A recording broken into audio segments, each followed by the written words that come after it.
The Royals steal game 2 in the Bronx, 4-2, tie the series, and we're headed back to Kansas City for a game 3. Josh and I are going to break it all down for you on a live One Royal Way postgame show. Thanks for listening to KC Sports Network, proudly presented by Emprise Bank.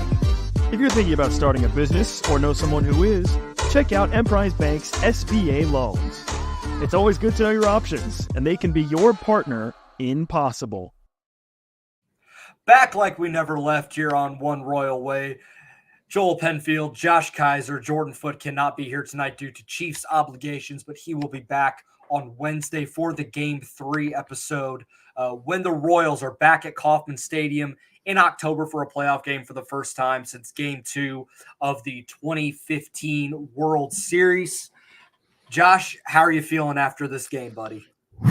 Feeling real good. That was exactly what they needed. That's exactly what you do. You take games at their own turf, and then you bring it home. Hopefully, we would love to close it out by Game 4, so we don't have to worry about Game 5 and Cole Ragans' status for it. But right now, we're going to bask in this W. Hopefully, the Chiefs pull out the doublehead W, and we can end this night on a very, very, very positive, best-case scenario note. Joel, how are you doing after this? I'm doing great.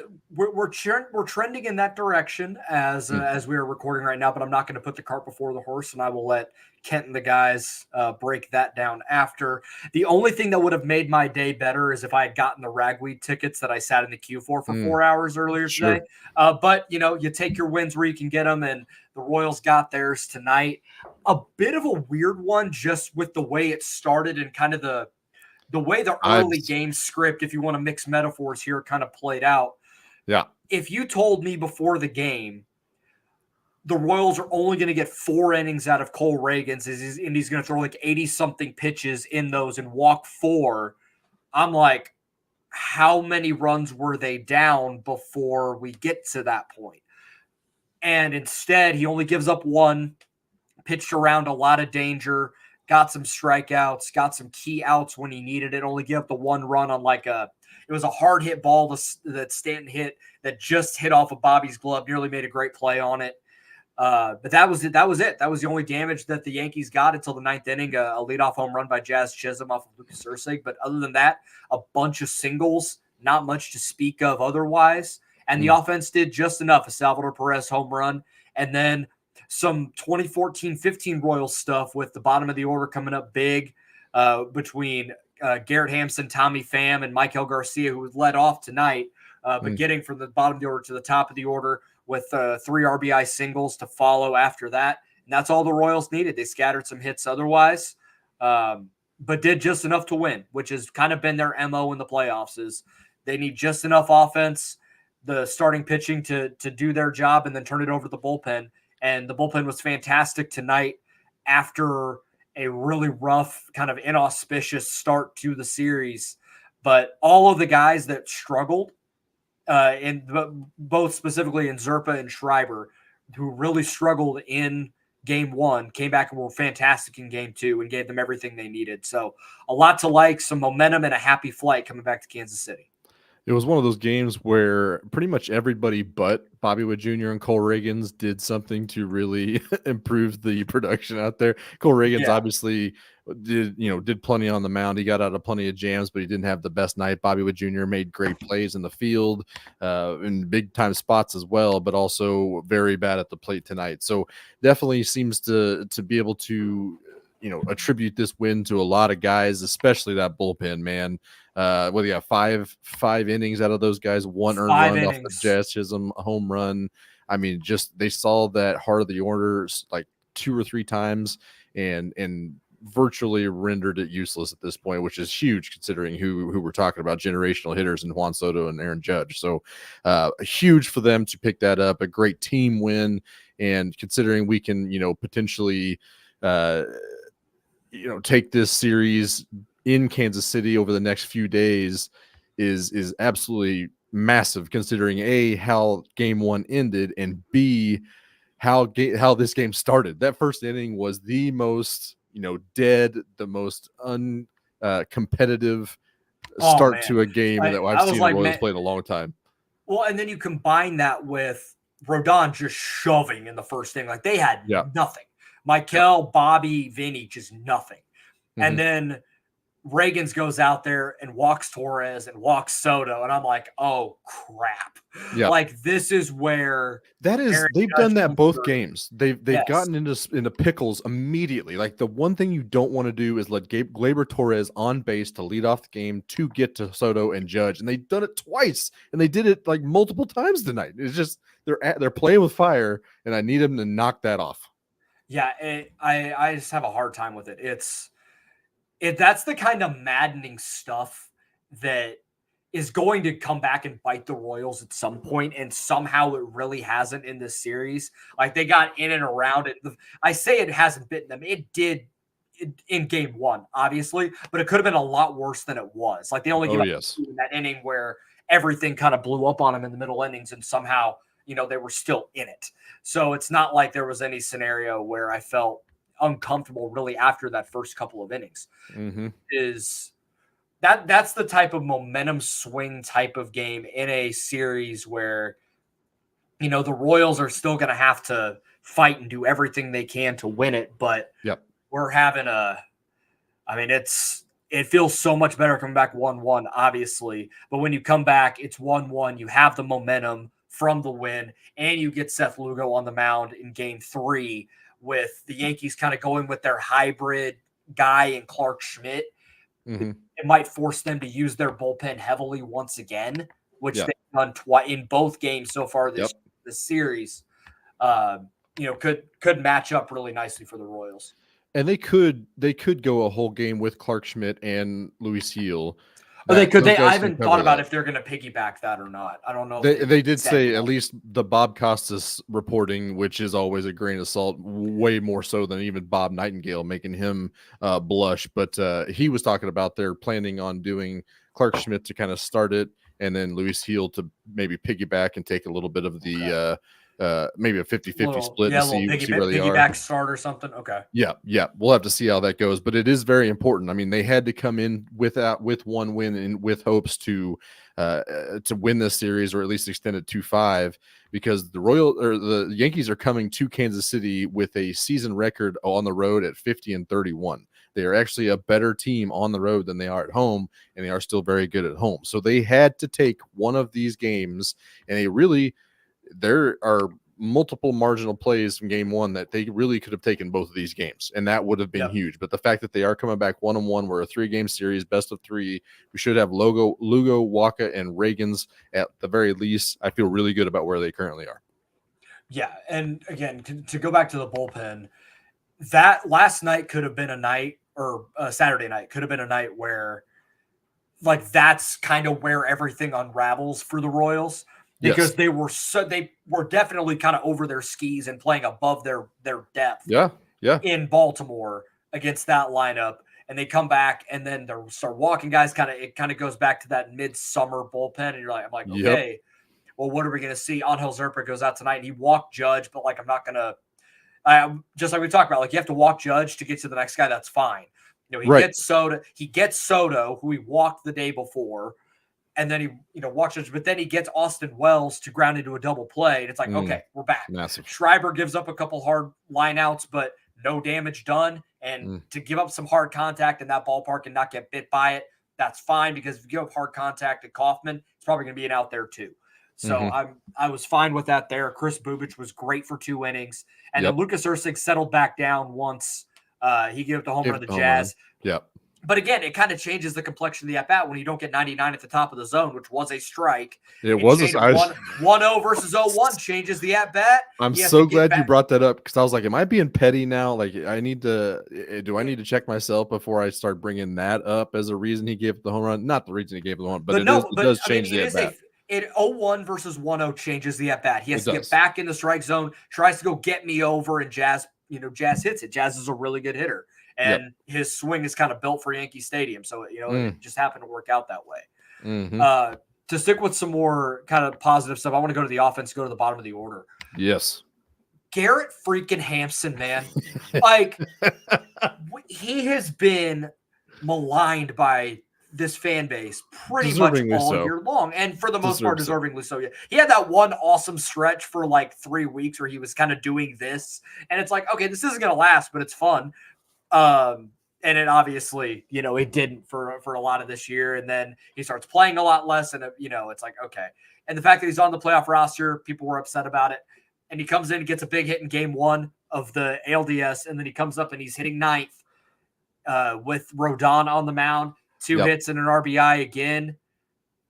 Like, that's the kind of stuff that helps you win a series. Sometimes it is your Bobby Witt Jr.'s and your Vinny Pasquantinos that lead the way and help you win some of these games. And sometimes it's the Tommy Phams and the Garrett Hampsons and the Kyle Isbells and the Michael Garcias, the Yuli Gurriels of the world that come in and do a job and help keep the line moving.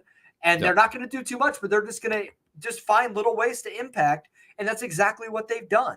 So, like, a ton of credit to them for continuing to do that. I would have never thought coming into the game, like, coming into the series, Garrett Hampson is going to be the guy that has some high impact and high leverage at bats, and it works. Like, it's awesome. That's the kind of stuff that you love about October baseball. 100%. That's where the legends are made. Yeah, like, and Michael Massey had a really good game tonight. I think he only went 1 for 3 or he was 1 for 2 with 2 walks. Worked some great plate appearances, including a single off of Rodon. I hated the one bad at bat he had was the bunt, and he drew 3-0, and then it was striking out. I hated that at bat, but all around. But regardless, he's been really good in the leadoff spot since they put him there at the beginning of the playoffs. But with Rodon on the mound, totally understand why they put Michael Garcia up there. I like that over Tommy Pham. Tommy Pham just has way more swing and miss. And even though he puts together, the pro at bat more often than not, he had been chasing a lot in the leadoff spot leading up to the postseason. So putting Michael there, who has had some solid at bats in that Orioles series and in game 1, made sense. And he's rewarded Matt Quatrero's decision with 4 knocks and an RBI tonight. Looked completely overmatched in the first inning, and then took that data, and then he gets the hit, and he gets the hit in the next at bat. So I'm not going to expect Michael Garcia to go 4 for 5 every night. He's probably going to go back down to the bottom of the order when Clark Schmidt comes back with the righty. They'll move Massey back to the leadoff spot, which is fine. He was good in that spot too. Exactly, like he is, as I talked about after game 1 of the wild card. Like, he kind of rises to the occasion. I think we've seen that. He has done that at other points in his baseball career, playing in the Venezuelan league. Had some really, really big moments there. So it seems like he's able to kind of draw from some of that and just kind of has a knack for playing October baseball and can be an X factor for the Royals. And he has been that so far. So good for me for at least kind of having something on that correct. Yeah. We do have some things to get to in the chat here, so we appreciate you guys throwing stuff in that. We're definitely going to address that as well. But the Q seems to be pulling the right strings at the right time, and everything he's done so far, knock on wood, has been working out stellarly. I thought Hunter Renfroe would have a better game. He's had some better, luck against Rodon, especially in the power department. So I think that's part of it, but I think Q's made some great decisions, and it's nice to see them coming to fruition and producing as they probably should. So, drinking Canard with DeMar. Thoughts on having robo umps, Joel? I know you're man, like it. I mean, it's coming at some point, and if this playoff series doesn't help expedite that process, then certainly, because I have a problem with the idea of the inconsistency. And I think that's been the biggest problem and it's kind of, and I hate to be this guy because I understand it sounds whiny and complainy, but it has been a very one-sided sort of, call. Like, I watch the Yankees will get a ball off the plate, or they'll get that borderline call, or the call on the corner, or the obvious strike. And then the Royals throw a perfect 1-2 pitch, get the strikeout, and it's a ball. And then makes extra pitches for the pitcher. Like it happened to Bubic tonight. Threw a perfect slider to Soto, 1-2, got it. Ball. Now, thankfully, the next pitch he threw was a strike 3 swing and miss, so it didn't end up mattering. But what if it did? What if he accidentally hangs that next pitch and it's a 2-run homer? Like, that's got Tommy Pham tonight. saw 5 balls in a row and it was a 3-2 count, and then he ends up striking out. Like, that's the sort of stuff that is infuriating for fans on both sides. It's been and I've seen Yankees fans complaining about it too, so I know that I'm not alone. Like, okay, this isn't as one-sided as I think. Like, this is ridiculous. But I've also seen plenty of Yankees fans and vice versa be like, "Oh, that's a call that benefit. That's a bad call that benefits the Royals." Now, in this series, it doesn't happen nearly as often as it happened with the Yankees. But like in the Orioles series, definitely had some moments in there where it definitely benefited the Royals way more impactfully than the Orioles in that series. Yeah, there's no doubt about it. We are going to take a short break. Do you have one more thought before we hit break? I was just going to bring up, there were 2 questions that kind of relate here, but if you want to throw it a break, that's fine. Okay, we'll answer those questions in the chat right after this. So I want to hit this break real quick. Looking for tickets for your next event? Tickets for Less is your #1 source. Save big on every purchase when you use promo code KCSN at ticketsforless.com. Be sure to hit that like button and subscribe button if you are watching. And if you are watching this, you are not subscribed, be sure to hit that button, hit the notification bell for when we go live for these postseason games. We will be live on Wednesday after the game in Kansas City, and I will be live probably from a table in the press box somewhere because I will be at Game 3 doing some stuff for KCSN and One Royal Way, and I'm very, very, very excited about it. I think that might be an understatement, but be sure to subscribe on the audio platforms as well if you have not done that either. And we appreciate if you would leave a rate and review. We want to hit a couple of questions here. Josh, you noticed them, so I'll let you kind of take the lead on this. Yeah. I got a buddy, Alex Smith, in the chat. He says Yankees play a lot at Boston and Baltimore, other small parks, especially if you count where their right field fences are. You got a great point. All those, lineups are pretty built for those stadiums. The cavernous K is an advantage for us. Also, Colson Papon. I don't know how to pronounce your last name, but new subscriber. So shout out to Colson. But thank you, Colson. Do you guys think we have a pitching advantage in Game 3? He thinks so. I think so. Both of those are very, very good in tandem because, yes, we have Seth Lugo, who is a potential AL Cy Young candidate. He's going to be a finalist probably, but not a winner. That's going to be Tarek Skubal, who is very, very good. But having him go against Clark Schmidt, who was like a bubble, like is he gonna or is he not gonna start going up against Seth Lugo in a park that is going to be a problem for their outfield alignment, considering Aaron Judge is bad defensively. You're going to try to put him in center field in Kauffman Stadium. It's going to be a real problem for him. Soto's also not the best fielder out in right field. Curious to see if they do any lineup juggling, considering how bad Giancarlo Stanton has been in these first 2 games. Take him out of the game entirely, make him a bench bat, and see if they can shift some stuff around to get some better defense in the outfield, because it is a lot different case going from Yankee Stadium or, as Alex said, Baltimore and Boston than it is coming to Kansas City and trying to deal with their outfield dimensions. So I think the other interesting thing to consider with the big ballpark is the Yankees are not a good base running team. So they're not going to be as keen to take the extra base or do some of the little things or, in these scenarios where a ball gets hit in the gap and going from first to third or trying to go second to home. They're just not as adept at doing that. And they're not as good at doing that. So here's what I wonder, and you mentioned it. I don't think they're going to let Aaron Judge play center field at Kauffman. I'm curious about it. I'm not sure.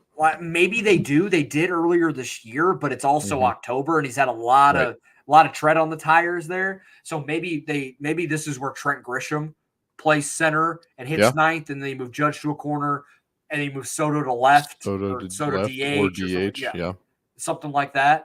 And that's the type of move that they make. On the pitching advantage side, I think it's just because you have a true starter in Seth Lugo. I think that's just what it kind of boils down to, as opposed to trying to squeeze whatever you can out of Clark Schmidt and then turning it over to Luis Heel or something like that. So I'm curious what they do, but there's going to be a lot here. There's a question from Jonathan Self here, and I think this is a bigger point that we need to hit on. Is Bobby slumping or is he being pitched really well? I do think they are pitching him very well. They're not leaving him anything in the middle of the plate, and they're not missing down in the strike zone either. They're not letting him kind of get to his nitro zone. You can tell he is working on trying to pull the ball, which is kind of optimizes what makes him great. But I think the issue is he is pressing, and I think it's very clear. Like Bobby has some chase in his game, certainly, absolutely. but it's kind of canceled out a little bit because his bat to ball is so good.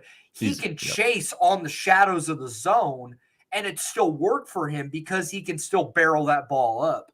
But he's not chasing in the shadows. He's chasing in the other batter's box, way down at his feet. Like, I think it is a pressing type situation for him. On the flip side of that, Aaron Judge has been just as bad. So it's not like he's being outshined, and like their superstar MVP too has been bad as well. So it's not like it's a like super one-sided thing here. But he does have to be better, just objectively. And I hope that the flight home, getting back to Kauffman, your home ballpark for the first time in, well, like 2 weeks or more. Now you're going to play your first home game at Kauffman in quite a while. Have an off day, reset, get back to your home ballpark, and maybe that helps make a difference for him, and he's able to impact the game on the offensive side on Wednesday, which they really will need if they want to try and take some momentum and take advantage of the series. Yeah, I'm looking at his at-bats against Ian Hamilton and Clay Holmes, and I think he's got, I don't know, 11 or 12 pitches between those two at-bats, and there was one in the zone. One pitch. There were 12 pitches in those two at-bats combined. He got one pitch in the zone, and he struck out both times. That's where we are with Bobby Witt Jr. And I know the Hamilton at-bat, he didn't have anybody on base. Was the the second one was Michael was on second. So he may have been trying that ball. That time he got 6 pitches and none were in the zone, and he still struck out. So he was probably pressing on that one for sure. But like you said, he's been chasing. He has been known to chase. He's got it in his game. He's just been able to deal with that and use it and still be productive as an AL MVP candidate. So it is there. It is just not something that is working out because they aren't giving him anything to hit. Yeah, he's not. Yeah, he's not getting anything. Vinny looks like he's kind of, trying to get back into the swing of things a little bit, no pun intended. Still got some good swings off, like some of those pull side line drives he's hit. That's a positive indicator, but they're foul. So he's just got to straighten it out a little bit. Maybe and that's 2 games in a row where he has gotten, like, he's just crushed one foul. And then immediately strikes out. And he was one of the first guys that was like, that's like rule number 1 in baseball is like you crank one foul. Don't waste your home run. Strike out that at bat. Don't risk your A swing. Don't risk your. Don't get your A swing off in the middle of or a 2-strike count or something like that because you're just striking out. Yep. Yeah, it's Spence in the chat said, how did Bobby do when it mattered to the wild card? And that's totally fair. Maybe the Bronx is just a different animal for the ALDS. I think Bobby is due for a big game here in game 3 and game 4. Just getting back to Kansas City, I think is going to matter a ton. And if he's able to, and if he's able to do that, then I feel really good about what the Royals can do in game 3 and possibly a game 4 as well. Yep. Shout out to Nate Thomas too. Great point. This will be been 3 weeks. Shoot, you're right. 3 weeks without a game at the K. They went to the Washington, then to Atlanta, then to Baltimore, and then to New York. And now we're finally getting back to the K to try to grab a game 3, just to be the one, as someone pointed out, driving the bus, as HUD would say, to be the bus driver in this series. I'm not going to allow myself to think about this just yet, but I cannot believe we're in the situation at the moment. I know. And I talked about it prior to the series. Like, I feel really good about the Royals, at least keeping a competitive game 1, and then game 2, I think they can win the Ragans start. Now, I thought about it being they win the Ragans start with him going 6 innings, 1-run ball, but to only get 4 from him. But the bullpen step up. Yep. Bobby hasn't been great, but the bottom of the lineup and some of these other pieces are stepping up. And, so it's not like the Royals are floundering offensively. They're actually kind of finding it a little bit with Bobby slumping. So if Bobby gets going, hitting's an infectious thing. Yep. And we'll see where it goes. But yep. Again, just like the Royals proved in game one, even though they lost that game, they are in this series. They're not going anywhere. They're not going to go quietly, no matter what the result of these next 3 games are. And I couldn't be more excited for what's going to happen and to be there. Game 3, Kauffman's going to be at full throat for the first time since 2017, at least. It's going to be unbelievable. The Chiefs just wrapped up and win 26-13. So, and in what was billed probably to be the greatest day in Kansas City sports history, with the Royals in the playoffs and the Chiefs standalone Monday Night Football game, both they win. So it is the best day in Kansas City sports, history, I think, at least, just given the circumstances. Who's the game 4 starter? I'm feeling Marshy. I think it's going to be Waka. Yeah. And then we'll see a Marsh out of the bullpen. With the way that the days line up, I think they're going to go more. I think they're going to go Waka. They haven't announced it yet, but I think that's what they'll do. Marsh isn't on this roster, right? And Marsh isn't on the roster, I don't think, it'd unless be something Lorenzen. happens. So. Yeah, it'd be an injury. He'd be back in, but Marsh isn't in there. It'd be Lorenzen potentially. But, yeah, I think it's going to be Walker for sure. All right. We are going to toast game our way out of here. Thank you guys so much for hanging out in the chat. Like I said, we will be back on Wednesday. It'll be me and Jordan. I will be live from the press box there, which is going to be pretty awesome. I can't wait, and I can't wait to hang out, and hang along with you guys on social media as the Royals play their first home playoff game in 9 years. What a feeling, and how awesome is this? 1-1, the Royals win tonight, 4-2. Josh, who is your toast game? My toast game is to Matt Quatrero. We talked about it a little bit. All the levers he pulled, all the buttons he pushed, switching up Michael Garcia and Michael Massey, keeping them in the lineups though. I mean, that worked out. We talked about the bullpen decisions, and every one of them was absolutely flawless. All those guys made do and very, very productive where their situation came in. So it was very, very good. Matt Quatrero, you get my toast game. Shout out to you, sir. And I'm going to toast game Michael Garcia, going back to the leadoff spot for the first time in quite a while. And he goes 4 for 5, 4 singles and an RBI, setting the table.